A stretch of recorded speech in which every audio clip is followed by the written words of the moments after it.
Hello and welcome to Demystifying Child's Play. I'm Ruth Verco and I am so glad you're here. Now today is going to be a little bit different. What I thought I'd do is I'd let you in on the inside. I've been busy working behind the scenes with my beta test to run our Play Schemas Collective, and I've been loving being with this group of people as we've been journeying through learning about trajectory. So what I thought I'd do is let you in on a module. So this module is all about common behaviours and signs that your child is exploring the trajectory schema. Now make sure if you want the handout that goes along with this too, you head to playschemas.com/free and you'll find it there. That's play, schemas.com/free, and you can find the handout that goes along with this module. So whether you're out on a walk, catching a rare moment of quiet, or multitasking around the house, let's dive on in. Hello and welcome to this module. This module is all around common behaviours and signs that your child is exploring the trajectory schema. Now, if you haven't yet watched the different types of trajectory play, I highly suggest you start there to begin with for an overview of different ways the trajectory schema may present itself before we jump into what this actually looks like in everyday life. Because as you've experienced already, a child engaging in trajectory play doesn't walk up to you and say, "Mum, I'm investigating the physics of upward motion and gravity today." No, they just throw spaghetti off their high chair. They push a truck down the slide for the 100th time and they launch socks across the room and giggle uncontrollably. And without this schema knowledge, these moments can be so frustrating and baffling. Let's go through the most common signs that your child is actively exploring the trajectory schema and what those behaviours are telling you about their development. So we're going to start with repetitive, throwing, dropping, or launching. As with all of the play schemas, what you're looking for, or realising that you've been seeing all along, is repeated patterns of play or involvement in their environment. So that being said, one of the clearest indicators of trajectory exploration is the repetition of throwing, dropping, or launching. If your child repeatedly throws toys across the room, drops food or cups from their high chairs with great satisfaction, launches things over and over, watching where they land, that is trajectory in action. Children who are drawn to trajectory often love rolling cars, spilling tops, or launching items across the room, and then discovering what happens. While it may feel like they're testing your boundaries, it's actually your child running a scientific experiment. They're investigating, what happens when I throw this? Does it bounce? Does it make a sound? Will someone pick it up if I do it again? This play is driven by curiosity and a desire to understand movement, force, gravity, and cause and effect. And the more repetition, the more certainty they build. This may look like setting up long tracks or ramps for toy vehicles, spinning round and round, or spinning objects with their hands, creating games where things are flung, raced, or slid from one place to another, moving their body quickly, either running from one side of the room to the other, flinging their arms around constantly, or swinging their legs. You may notice them testing distance, force, or speed, all without them even knowing the words for it. A child may push one car gently and the next one really hard, watching to see how far it goes. It may look from the outside that they're doing a nice little one and then suddenly they do a really hard one to get a sibling. They may be, but they could just be experimenting how much force they need to use to get the car to go further than last time. This is all early experimentation. It's not just play. So next, we'll have a look at an intense fascination with things that move. So children engage in the schema often become deeply interested in anything that moves, especially if it moves in interesting or unpredictable ways. Think watching leaves blow in the wind, tracking the movement of a ceiling fan, or light patterns.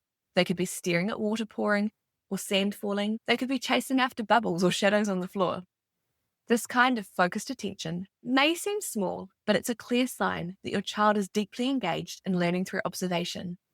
You might even notice they go quiet or still, not because they've lost interest, but because they're completely absorbed. Okay, knocking things over. This is where there could be a cluster of play schemas at play. So rather than just one, you've got multiple.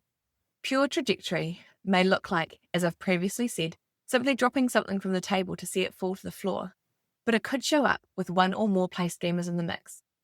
One of these may be disconnection, when your child builds a tower and immediately knocks it over. Or maybe they don't build the tower at all. They just wait until someone else builds it and then gleefully knock that one over.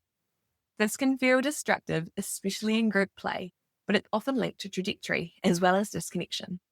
If your child is fascinated by the movement, not just the outcome, They want to see how it falls, what noise it makes, how many blocks bounce to the floor this way and the other, or how they scatter. You can support this by providing safe ways to explore that instinct, like foam blocks, stack and smash games, or building towers and inviting them to crash it over. Now, trajectory isn't just about objects. It's about using their whole body. It's about how children move themselves through space. So you may notice jumping from furniture, climbing anything they can reach, running back and forth across the house, swinging and spinning and rolling down hills. These aren't just signs of a high-energy child. They're evidence of a body-based trajectory exploration. It's your child learning where their body begins and ends, how it moves through space, and how much force or balance they need to feel safe, strong, and in control.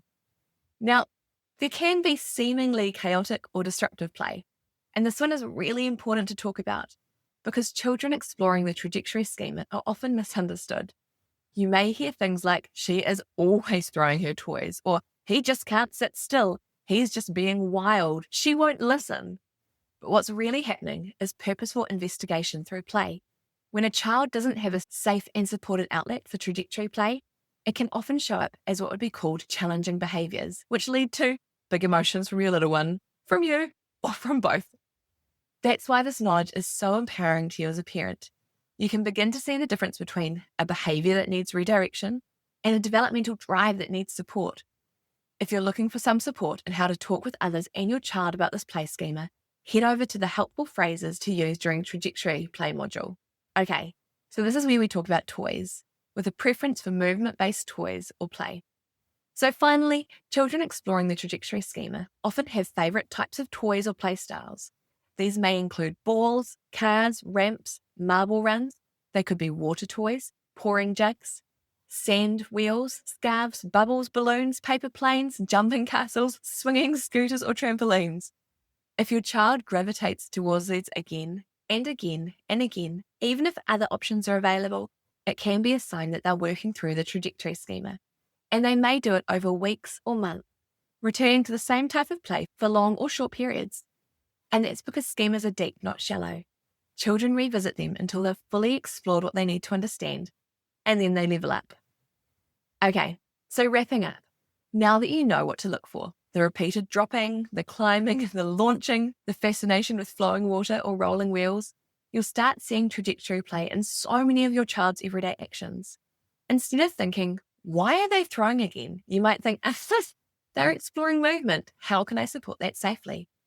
Make sure you also dive into the other trajectory-related videos, such as practical ways to set up safe spaces and redirect unsafe behaviour while still honouring your child's need for movement play. You're building some powerful skills right now. The ability to interpret your child's actions, not as mischief, but as meaningful exploration. So let's keep going. And don't forget, you can ask Archie the Archives King all about trajectory. So if you've got any questions, ask him. And if he doesn't have the answer, make sure you send me a DM. I'll see you in the next video.